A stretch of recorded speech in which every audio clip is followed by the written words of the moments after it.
Hi hello नमस्कार मित्रमैत्रिणींनो, मी सध्या तुम्हा सर्वांचं स्वागत करते साफसफाईच्या आजच्या आपल्या नवीन भागामध्ये. चला तर मग मंडळी, जास्त वेळ वाया न घालवता सुरू करू आजच्या आपल्या चर्चेला. ते तुम्हाला तर माहितीच असेल ना की ते एक म्हण आहे, अपेक्षेपेक्षा आणि ऐपतीपेक्षा जास्त मिळालं ना की माणूस माजून जातं. तर तसंच काहीसं ना ह्या कॅरेक्टरच्या बाबतीत झालेलं आहे. तर अशा एका माजुरड्या कपलबद्दल, एका कॅरेक्टरबद्दल आज मी बोलणार आहे. चला तर मग मंडळी, आजच्या आपल्या पॉडकास्टमध्ये कान उघडणी करूयात अशाच एका हाग्या आणि हागुनीची. आता टायटल बघून तुम्हाला तर कळलंच असेल की मी कोण हाग्या आणि कोण हागुनीबद्दल बोलणार आहे. तर ह्या दोघांची ही नावं कशी वाटली मला कॉमेंटमध्ये नक्की सांगा. कारण ह्या लोकांना ना खूप घाणेरड्या सवयी आहेत. त्यांचं कसं आहे माहीत आहे का, तोंड बंद करून, तोंड लपवून हे लोक खूप गोष्टी करतात. ह्यांची जी खरी रियालिटी आहे ना, ही लोक तर पडद्याच्या मागेच ठेवतात, पण जी फेकनेस समोर दाखवतात ना, त्यांना आजकाल लोक खूप भुरळ पडतात. म्हणून म्हटलं ह्या लोकांचा ना असा पडदा फाश करायला पाहिजे. हां, कारण आपण आहे ना असं सांगून, उघड उघड बोलून, खऱ्या तोंडाने, खऱ्या आवाजाने धडधडीत पाणउतारा करणार आहोत. ह्यांच्यासारखं नाही खोटे आवाज घेऊन, खोटे खोटे अकाउंट काढून दुसऱ्यांना टार्गेट करायचं. ॲटलिस्ट आम्ही एवढे तरी गट्स ठेवतो. कळलं काय हाग्या आणि हागुनी? कारण तुम्ही तर आता एक गोष्ट लक्षात ठेवा, आली रे आली, आता तुम्हा छपरी लोकांची बारी आली. सावरून बसा, कारण तुमची ना लंका आता लागणार आहे. तुमचे घडे भरले असं समजून बसा. कारण आहे ना, तुम्ही लोक किती नीच पातळीचे आहात ना, हे तुम्ही एका व्यक्तीला टार्गेट करताय, एका व्यक्तीला एकटं गाठून तिला बोलताय, तिच्याशी भांडताय, तिला एकटंला टार्गेट करताय, तिची प्रायव्हसी डिस्क्लोज करताय तुम्ही लोक. ठीक आहे, तुम्हाला जे करायचं होतं ते तुम्ही केलं, बरोबर ना. पण आता आम्हाला काय करायचं आहे ना ते आम्ही करू. आम्हाला समजले की तुमच्यासारख्या नीच लोकांना ना कसं लाईनवरती आणायचं आहे ते. सो सावधान सावधान, बरोबर. लक्षात ठेव, लक्षात सावधान व्हायचं. कारण ह्यापुढे ना तुझ्यासोबत जे होईल ना त्याला जबाबदार तुम्ही लोकच आहात. बघू ना मग किती फेक अकाउंट काढता, किती फेक अकाउंटवरतून दुसऱ्यांना रिप्लाय देता, किती फेक AIचा वापर करून कोणाकोणाबद्दल आणि किती बोलशील रे हाग्या. बघू तू थकतो का आम्ही थकतो. जाऊ दे जाऊ दे जाऊ दे म्हटलंस तर तू डोक्यावर बसलास तुझी लायकी नसताना पण, आणि तिथं बसून फार मुतायला लागलास. बेअक्कल माणसा. मला तर वाटतं ना ती वकिलाची डिग्री पण आहे ना असंच दुसऱ्यांना खोटं बोलून बोलून घेतली असेल. फेक माणसा. काय ते कशाला काढलंस रे फर्म, तिथं जातोस बितोस का उगाचच. मला तर काय वाटतं माहिती आहे का, तू ना फक्त त्या हागुनीला आहे ना आपलं गुंडाळण्यासाठीच म्हटलं असेल तिला, हो बाबा मी आहे दल्ल्या. ब्रोकर हो, आजकाल वकील ब्रोकर वॉटेवर काय ते एकच असतं ना. तेच. पण ती पण बिचारी काय फसली, म्हणून तुमच्याकडे कमाईचं काय ऑप्शन नव्हता म्हणून बसलात आपल्या यूट्यूबवरती हागवण हागत. कारण तुम्ही जे करतायत ना त्याला कॉन्टेंट तर मी नाही म्हणू शकत. ते एक प्रकारचे लागलेले जुलाबच आहेत जे आम्हाला रोज बघायला लागतात ते. आणि कसं काय लोक तुम्हाला सहन करतायत काय माहिती. पण आता ते सहन करण्याची क्षमता आहे ना अगदी संपून गेली आहे. त्याच्यामुळे ना म्हटलं आता ह्याच्याबद्दल बोलायलाच पाहिजे. आणि काय रे, तुझी कशाला जातोस तू तिथे शिर्डीला? कशाला जातोस शिर्डीला सांग मला. कशाला तिथे जाऊन हगवण पसरवतोयस? तू ना त्या साईनाथाच्या दर्शनाला दर महिन्याला जातोस म्हणतोस ना. मला तर ना डाऊटच येतो बाबा की तू साईनाथाच्या दर्शनाला जातोस दर महिन्याला, तिथे कॉन्टेंटसाठी जातोस ना, हा भाग तर वेगळाच आहे. ते तर आम्हाला माहिती आहे रे. पण मला तर काय वाटतं माहिती आहे का, तू तिथे ना शिर्डीला तिथे दर्शनाला येणाऱ्या ना भगिनींनाच बघायला जात असशील. कारण कसं आहे माहिती आहे का, दर महिन्याला एवढा खर्च करून कोण एवढा लांब दर्शनासाठी, फक्त दर्शनासाठी जात आहे ना. आय डोंट थिंक सो की फक्त दर्शनासाठीच जात असेल म्हणून. कॉन्टेंट अजून बऱ्याच गोष्टी असतात त्याच्यामागे. पण तू ना किती केलं तरी एक खोटारडा माणूस आहेस ना, त्याच्यामुळे तू खरं रूप तर तू काय दाखवणार नाहीस कॅमेरासमोर. कॅमेऱ्याच्या मागे तुझं बरोबर खरं रूप कळणार आहे आणि ते हळूहळू सगळ्यांच्या समोर येणारच आहे. त्याच्यामुळे तू किती पण खोटं बोल, किती पण खरं बोल, तू किती पण खोटं बोल, ते काय जे बोलतोस ना ते तू बोलतोस, तुला वाटतं की बाबा तू खरं बोलतोस, पण तुझं ते तसलं अश्लील थोबाड आहे ना, ते सगळं खरं सांगून जातं. आणि उगाच स्वतःच्या फायद्यासाठी ना देवाचा उपयोग करू नकोस छपरी माणसा. आणि मला हेच कळत नाही, तुला अक्कल विक्कल आहे का नाही मला सांग. काय बोलतोस रे, त्या बेबीला समजतं का फ्रेंड मैत्री मित्र ह्या शब्दाचा अर्थ म्हणजे शाई नाही तुझे फ्रेंड आहे. साईबाबा देव आहे, देवाला देवच राहू दे. तुझ्यासारख्या छपरी लोकांचे फ्रेंड बनवू नकोस त्याला, समजलं ना. अगं आपलं काय उगाच तोंडाला येईल ते आपल्या तोंडाला हागवण लागत बोलत बसायचं, बरळत बसायचं आहे म्हणजे बाणाचे फ्रेंड आहेत. त्या पोरीला कळतं तरी का म्हणे फ्रेंड आहेत तिचे. फ्रेंड बनव, जिकडं जाऊन तिकडं बनवायचं. तू देवाला बदनाम करू नसतो त्याच्यासाठी. आला वाटतं शहाणा फ्रेंड बनणार. तुला आहेत का फ्रेंड? आधी तू कर फ्रेंड. जेव्हा बघावं तेव्हा आपल्या बायकांमध्ये आजूबाजूला बायका घेऊन बसलेला असतो पडीक बायकाळा माणूस आणि म्हणे फ्रेंड.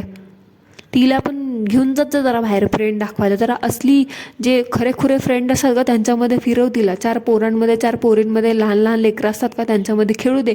नाही तू आपलं 24 तास तिला कॅमेरावरती दाखवून पैसे उकळत बसलेला असतो स्वार्थी माणूस. आणि नको तिथं जाऊन म्हणतो की हे फ्रेंड आहेत आणि ते फ्रेंड आहे. ज्यांना फ्रेंड करायचं त्यांना फ्रेंड करत नाही आणि नको तिथे म्हणून जाऊन माझा फ्रेंड आहे माझा फ्रेंड आहे. देवाला आता तू फ्रेंड बनवायला लागलास का? आता तू काय एवढा शहाणा झालास का? होय रे बायकाळ्या.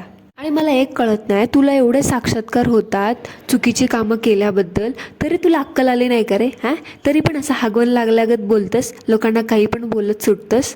हां, आणि तुला काय वाटतं रे, तू फक्त जी गुरुवारी चुकीची कामं केलीस तुला त्याचाच साक्षात्कार आला का? पण तू एक लक्षात ठेव, तू जे आत्ता कळतोस ना ते सगळं चुकीचं. तू रोज चुकीचं वागतोस पण तुला त्यानं कळत नाही. कारण कसं आहे माहिती आहे का, कुत्र्याचं शेपूट न वाकडं ते वाकडंच असतं.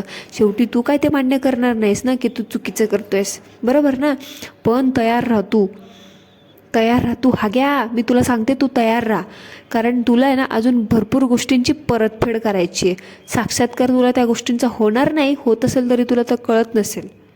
फक्त गुरुवारच्या केलेल्या चुकीच्या गोष्टींबद्दल नाही, तर तू जो एक शब्द लोकांना वाईट बोललास, चुकीचा बोललास, टोमणे देऊन बोललास, लोकांची जी फसवणूक करतोयस ना रोज, लोकांना शिवीगाळ करतोयस, लोकांना टार्गेट करतोयस, लोकांचं पार फॅमिलीवरती, त्यांच्या खानदानावरती त्यांना जीवे मारण्याच्या धमक्या देतोयस, त्यांना चुकीच्या धमक्या देतोयस ना, त्या सगळ्यांची, आणि रोज जी घरात मुकी प्राणी शिजवून खातोयस ना त्या सगळ्यांची परतफेड, त्या सगळ्यांचं साक्षात्कार तुला होणार आहे. आणि ते पण साईनाथच तुझ्याकडून करून घेतील, समजलं ना.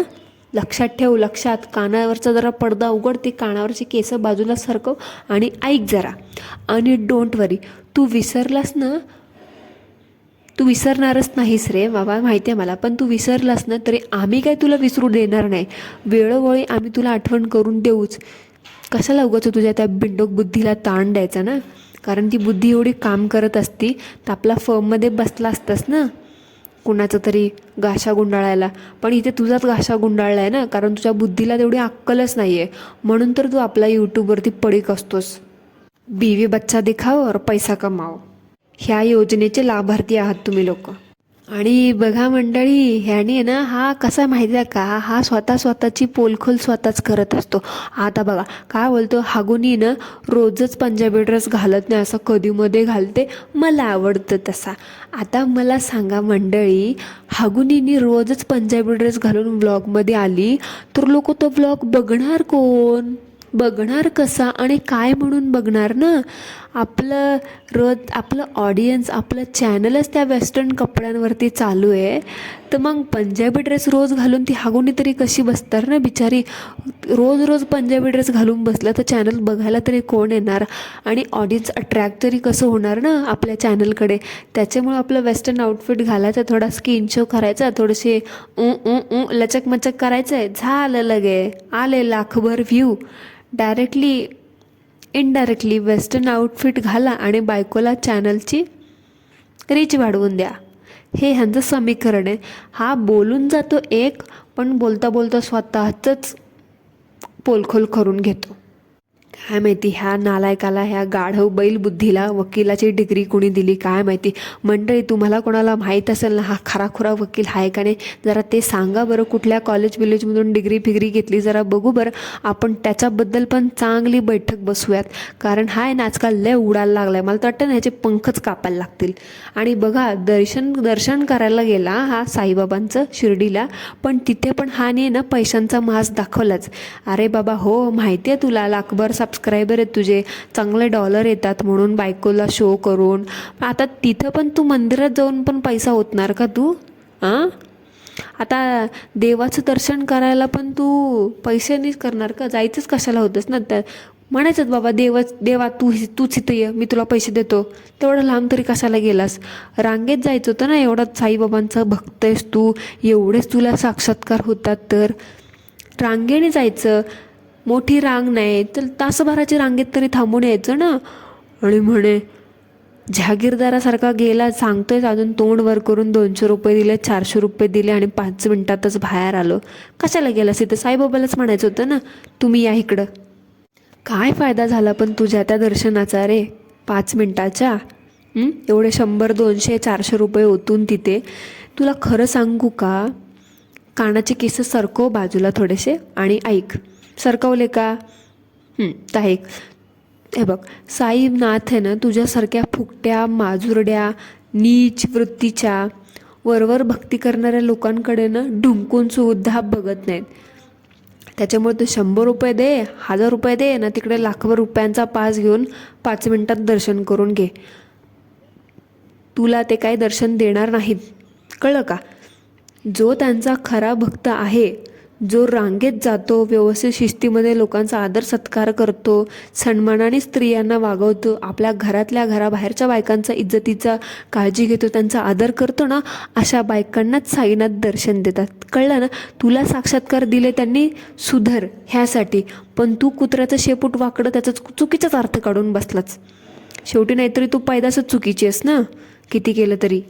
मग असं चुकीचा अर्थ काढणं ते तर साहजिकच आहे. तरी म्हटलं अजून हागुनी बोलली कशी नाही? बोलली, बिचारी बोलली, हागली ही सुद्धा. हिचं कसं झालं माहीत आहे का? ते उगा आपलं खपवायचं म्हणून खपतीये बिचारी. मला तर काय वाटतं माहिती आहे का हागुनी, तुम्हा लोकांचं ना शिर्डीला जाण्याचा प्लॅन कधी नव्हताच. वाटेत जाता जाता थीम पार्कला जायचा आमचा प्लॅन ठरला. अगं मूर्ख लोकांना, आम्हाला काय माहीत नाही का? तुम्ही सांगत जरी नसलात ना तरी आम्हाला कळतं. तुमचा मेन प्लॅन थीम पार्कलाच जायचा होता, पण तुम्ही लोक ना वाटेत जाता जाता थीम पार्कला जायच्या वाटेमध्ये जाता जाता तुम्हाला शिर्डी लागली म्हणून तुम्ही नाटक करून गेलात. एक एक्स्ट्रा व्लॉग मिळाला ना, 2-4 5-6 एक्स्ट्रा कॉन्टेंट मिळाले की बाबा जाता जाता साईबाबांचं दर्शन करून गेलं. पण तुम्ही लोकांनी डिस्क्लोज नाही केलं की तुमचा सेकंड प्लॅन होता की शिर्डी, पहिला प्लॅन तुमचा थीम पार्कच होता. ये आला मोठा शहाणा म्हणे, दर्शन घेतलं आणि फर्शन घेतलं. आणि काय रे बायकाळ्या, जरा बायकांमध्ये बसणं कमी कर, जरा पुरुषांमध्ये माणसांमध्ये बसायला शिक. ते आपलं बायकांमध्ये राहून राहून नुसता बायकाळा झालास. आणि आता तर काय बाबा लिपस्टिकच लावायला लागलास, लिपस्टिकचे प्रमोशनच करायला लागलास. थोड्या दिवसांनी तर काय काय दाखवशील आणि आम्हाला काय काय बघावं लागेल ना, काय सांगता येत नाही. आणि जर सावध हो, आत्ता ते लिपस्टिकचं प्रमोशनसाठी लिपस्टिक लावायला लागते. थोड्या दिवसांनी असं म्हणू नकोस की आता लेडीज अंडर गार्मेंटचं प्रमोशन आलं आहे म्हणून आता मी ते सुद्धा करायला लागेल. तुझा काय भरोसा नाही बाबा, तू पैशांसाठी काहीही करू शकतोस. बायकोला वेस्टर्न आउटफिट घालून दिला नाचायला सांगतोस म्हटल्यावरती आता हे सुद्धा करशील उद्या. शेवटी काय इनडायरेक्टली लोक 2 दिवस बघतील, 4 दिवस चर्चा होईल, 8व्या दिवशी विसरून जातील. हे तू समीकरण फॉलो करतोस हे तर आम्हाला माहिती आहे. पण जरा सुधर रे बायकाळ्या, सुधर. पण तू नाही सुधारलास ना तरी चांगलंच आहे, कारण तुझी शाळा घ्यायला ना आता आम्ही चालू केलं आहेच. So stay tuned. तुला अजून तुझ्याबद्दल ज्या गोष्टी माहीत आहेत ना ते भरपूर गोष्टी तुला ऐकायला मिळणार आहे तिथे, बरोबर? सो चला तर मग मंडळी, that's it for today. I hope तुम्हाला आजचा आपला पॉडकास्ट आवडला असेल तर कॉमेंटमध्ये सांगा, नसेल आवडला तरीसुद्धा सांगा.